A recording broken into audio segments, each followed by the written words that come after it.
تو اگر ہم دیکھتے ہیں تو قیامت سے پہلے کی جو تمام گیم ہے، جو تمام انریسٹ ہے ورلڈ کا، جو جنگیں ہوں گی، وہ 3 شخصیات کے گرد گھومتی ہیں۔ جیسے میں نے کہا کہ 3 الہامی مذاہب ہیں، تو یہ اینڈ آف ٹائم جو دنیا کا آخری وقت ہے وہ بھی 3 شخصیات کے گرد گھومتا ہے۔ نمبر 1 دجال، نمبر 2 حضرت عیسیٰ علیہ السلام، نمبر 3 امام مہدی علیہ السلام۔ بڑی دلچسپ بات ہے کہ ہم ان جاری واقعات کو اس اینڈ آف ٹائم کے ساتھ کم ریلیٹ کرتے ہیں، کم تجزیہ ہمیں ملتے ہیں، کم لوگ اس چیز کا عرفان رکھتے ہیں یا معرفت رکھتے ہیں کہ یہودیوں اور مسلمانوں کی جاری کشیدگی اور یہ جو اینڈ آف ٹائم میں 3 شخصیات کا میں نے ذکر کیا ہے، ان کا آپس میں تعلق کیا ہے۔ یہ بڑی دلچسپ بات ہے۔ دنیا میں اس وقت ایک یہودی ریاست موجود ہے جس کا نام اسرائیل ہے، جو کہ دنیا کی واحد ناجائز ریاست ہے۔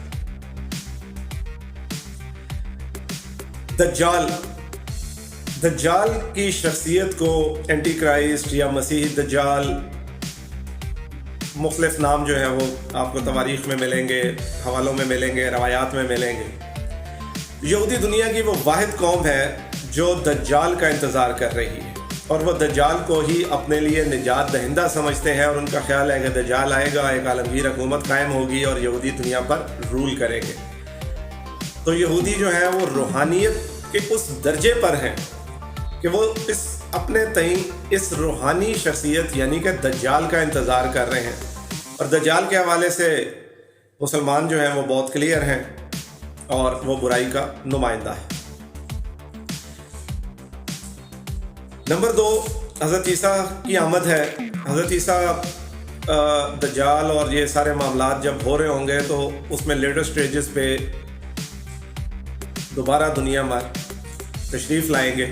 اور ظاہر ہے اس دفعہ وہ بطور نبی نہیں، بطور امتی آئیں گے۔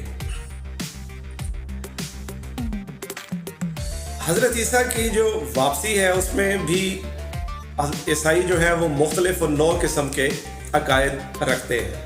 مطلب عیسائیوں کے مختلف گروہ مختلف عقائد رکھتے ہیں۔ ان کا یہ خیال ہے کہ حضرت عیسیٰ جب دوبارہ دنیا میں آئیں گے اور وہ یروشلم کی طرف آئیں گے، اور یہاں پہ وہ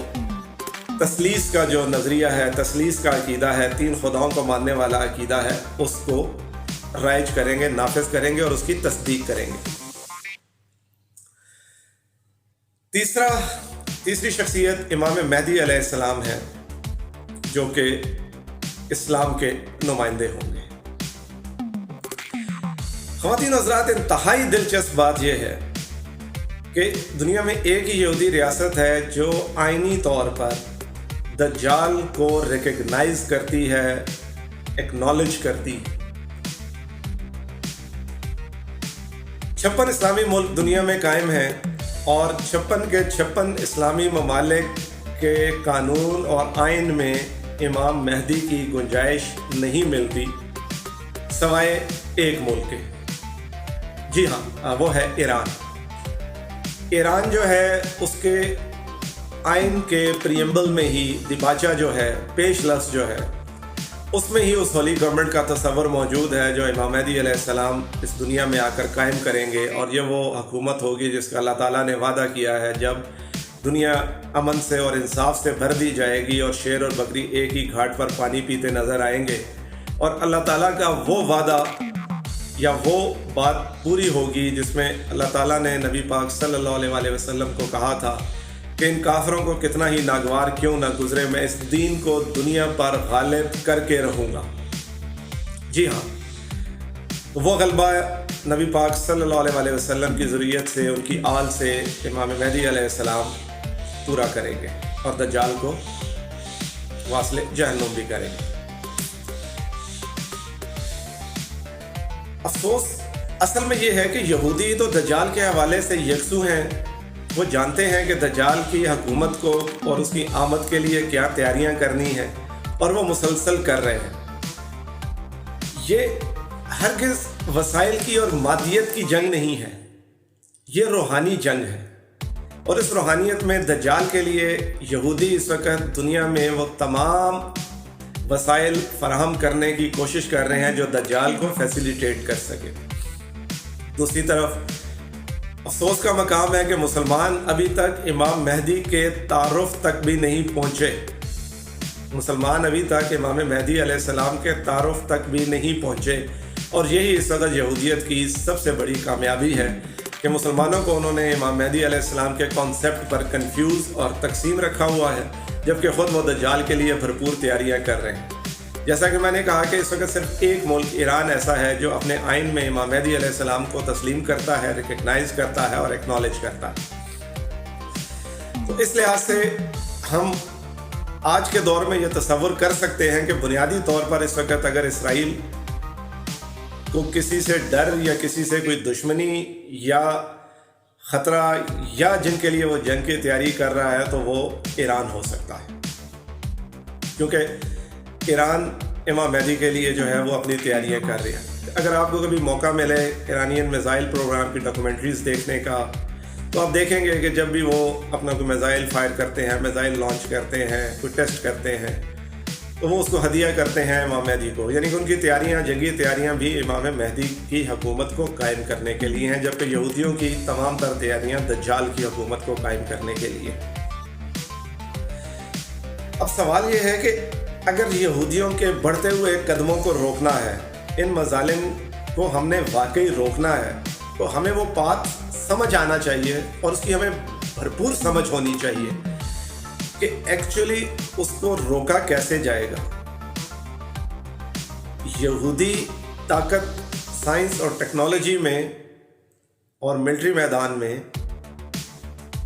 طاقت کے بلبوتے پر یہ سب کچھ کر رہے ہیں، جبکہ مسلمان آپس میں تقسیم در تقسیم ہونے کی وجہ سے آج اس حالت میں ہیں کہ بہت سے مسلمان ملکوں نے اسرائیل کو تسلیم کیا ہوا ہے، اور لیٹسٹ UAE ہے، اور کسی حد تک کہا جا رہا ہے کہ شاید سعودیہ بھی۔ محمد بن سلمان جو کہ ولی عہد ہیں اور عملی طور پر اس وقت ڈیفیکٹو بادشاہ وہی ہیں سعودیہ کے، وہ اپنے ایک انٹرویو میں کہہ چکے ہیں کہ ایران چونکہ دنیا میں امام مہدی کی حکومت قائم کرنا چاہتا ہے تو ہم اس کو امام مہدی کی آڑ میں یہ نہیں کرنے دیں گے، اور اس حکومت کا راستہ روکنے کے لیے اگر ہمیں اسرائیل کی مدد کرنی یا اسرائیل سے مدد لینی بھی پڑی تو ہم لیں گے۔ تو یہ تو ظاہر ہو رہا ہے۔ نبی پاک صلی اللہ علیہ وسلم کی حدیث ہے کہ قرب قیامت سے پہلے دنیا 2 خیموں میں تقسیم ہو جائے گی۔ دنیا 2 خیموں میں تقسیم ہو جائے گی، ایک خیمہ حق کا اور ایک باطل کا ہوگا۔ یہاں سے سوال بہت اہم ہے کہ نبی پاک نے یہ نہیں فرمایا کہ میری امت 2 خیموں میں تقسیم ہو جائے گی، یا یہ نہیں کہا کہ مسلمان اور نان مسلم علیحدہ علیحدہ ایک طرف ہو جائیں گے۔ اس کا مطلب ہے کہ یہ ممکن ہے کہ بہت سی طاقتیں جو کہ اس وقت تو مسلمان نہیں ہیں لیکن وہ حق کے خیمے میں اکٹھی ہوں، اور بہت سے مسلمان باطل کے خیمے میں اکٹھے ہو چکے ہیں۔ خواتین و حضرات، دنیا میں اس وقت سب سے بڑا جو ملٹری الائنس کچھ عرصہ پہلے تک تھا وہ نیٹو تھا۔ نیٹو کے تقریباً جو ہے وہ 31 ممبر ہیں، 31 ممبر ممالک ہیں نیٹو کے۔ نیٹو سے بڑا جو فوجی اتحاد اس وقت دنیا میں قائم ہوا ہے وہ سعودین لینڈ ملٹری الائنس ہے، جس کو اسلامی اتحاد بھی کہا جاتا ہے، جس میں اس وقت 41 ممالک شامل ہیں۔ نبی پاک کی ایک حدیث کہ قرب قیامت سے پہلے اہل روم 72 جھنڈوں تلے اکٹھے ہوں گے اور ہر جھنڈے تلے 12,000 کا لشکر ہوگا، اور اس لشکر کی جنگ جو ہے وہ امام مہدی سے ہونی ہے۔ 41 اور 31 محمد بن سلمان کا بیان دیکھ لیا جائے تو اس وقت 71 تو 72 جو ہے وہ پورے ہوتے ہوئے نظر آ رہے ہیں۔ کہیں یہی دنیا 2 خیموں میں بٹ تو نہیں رہی۔ ہمیں دیکھنا ہوگا کہ زیادہ تر اسلامی ممالک کہاں جا رہے ہیں۔ اب آتے ہیں کہ اسرائیل کے خلاف دنیا میں اگر کوئی مسلح جد و جہد ہے تو وہ کون کر رہا ہے، کیونکہ ہر اسلامی ملک جو ہے وہ مذمت بھی کرتا ہے، OIC کے پلیٹ فارم سے بھی مذمت ہو جاتی ہے، بہت سے غیر مسلم ممالک بھی اسرائیلی مظالم کی مذمت کرتے ہوئے نظر آتے ہیں۔ تو PLO جو کہ یاسر عرفات کی جماعت تھی، اس کی مسلح جد و جہد نہیں رہی۔ حماس فلسطین کے اندر وہ جماعت ہے جو مسلح جد و جہد کرتی ہے اسرائیل کے خلاف۔ اب سوال ہے کہ فلسطین جیسی ایک چھوٹی سی ریاست کہہ لیں، اتھارٹی کہہ لیں، اس کو کہاں سے کمک اور مدد ملتی ہے؟ یہ نظر دوڑانا بہت ضروری ہے تاکہ یہ دنیا کے ان 2 بلاکس میں ہے یہ چیز کلیئر ہو سکے۔ تو حماس کو تمام تر امداد، چاہے وہ ملٹری کی امداد ہے، چاہے وہ فائنینشیل ہے، جو کچھ بھی ہے، وہ لبنان کی حزب اللہ سے ملتی ہے۔ حزب اللہ کے اس وقت موجودہ لیڈر کا نام حسن نصر اللہ ہے، اور حسن نصر اللہ کی چونکہ ویڈیوز سوشل میڈیا پر موجود ہیں، یوٹیوب پہ آپ ڈھونڈ سکتے ہیں۔ تو حسن نصر اللہ اپنی جو فکر ہے وہ ایران سے لیتے ہیں، یعنی کہ فکری طور پر وہ ایران کو فالو کرتے ہیں۔ ایران اور حزب اللہ کے درمیان پل کا کردار ادا کرنے والا ملک شام ہے، جہاں پہ بشار الاسد کی گورنمنٹ ہے۔ تو ایران براستہ شام حزب اللہ کو سپورٹ کرتا ہے، اور حزب اللہ کے ذریعے اسلحہ، مطلب شام اور حزب اللہ کے ذریعے یہ اسلحہ، گولہ بارود، راکٹس اور یہ سب کو جو ہے وہ حماس تک پہنچایا جاتا ہے۔ حزب اللہ کے علاوہ ایک اور جماعت القدس بریگیڈ کے نام سے ہے، جس کے سربراہ قاسم سلیمانی تھے، جو غالباً 1 سال ہوا امریکہ کے ڈرون حملے میں عراق میں شہید کر دیے گئے تھے۔ تو اسرائیل کے خلاف مسلح جد و جہد 1967 کی، جو کہ آخری عرب اسرائیل جنگ تھی، اس کے بعد سے اب تک 1967 سے اب تک 2020-2021 میں واحد مسلح جد و جہد یا اسرائیل کے اوپر اگر کہیں سے حملے ہوتے ہیں تو وہ حماس اور حزب اللہ سے ہوتے ہیں۔ 2005 غالباً 2005 یا 2006 کی بات ہے، حزب اللہ اور اسرائیل کی 33 ڈیز کی ایک جنگ ہوئی تھی۔ یہ آپ آرام سے گوگل کریں، آپ کو تفصیلات مل جائیں گی۔ اور اس 33 دن کی جنگ کے بعد اسرائیل نے نہ صرف یہ کہ شکست تسلیم کی تھی، بلکہ ان کے آرمی چیف اور غالباً ایئر چیف یہ سب ریزائن بھی کر گئے تھے شکست تسلیم کرتے ہوئے۔ تو دنیا 2 بلاکس میں تقسیم ہوتی ہوئی نظر آ رہی ہے۔ ہمیں اس وقت جو موجودہ حالات ہیں اس میں دیکھنا ہوگا کہ کون صرف اور صرف الفاظ کی حد تک جو ہے وہ ڈن پٹاؤ پالیسی کر کے مسلمانوں میں پاپولر ہونے کی کوشش کر رہا ہے، اور وہ کون سے گروپ مجاہدین یا ملک ہیں جو اسرائیل کے خلاف واقعی ہی مسلح ہو کر جد و جہد کر رہے ہیں۔ یہ کلیئرٹی ہونا بہت ضروری ہے، کیونکہ کاغذی ہیرو بھی آپ کو نظر آئیں گے، مسلم ورلڈ میں سو کالڈ ہیرو بھی آپ کو نظر آئیں گے، جو اسرائیل کے خلاف بیان بازی تو کرتے ہوئے نظر آئیں گے، لیکن اسرائیل کے ساتھ تجارتی اور سفارتی تعلقات کو بھرپور قائم رکھتے ہیں۔